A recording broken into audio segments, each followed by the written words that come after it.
పింఛం విప్పిన నెమలికి మల్లె తొలకరి జల్లుల మేఘం మల్లె అలజడి హృదయం మాడిన కూచిపోడి రంగుల దిద్దిన బొమ్మకు మల్లె కవితలు వద్దిన పుస్తక మల్లె సంతోషంలో ముద్దుగా ఈ అమ్మాడి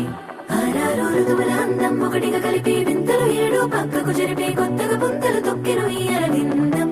అమ్మమ్మో తాండవమాడే కృష్ణుడి నుండి వేణువ గానం తీయగ పండి రాధకు ప్రాణం ముప్పొంగే ఆనందం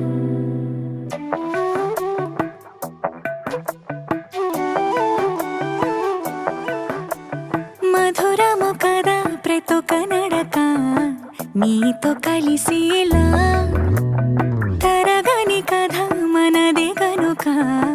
మనసు మురిసినిలా ఉసురేమో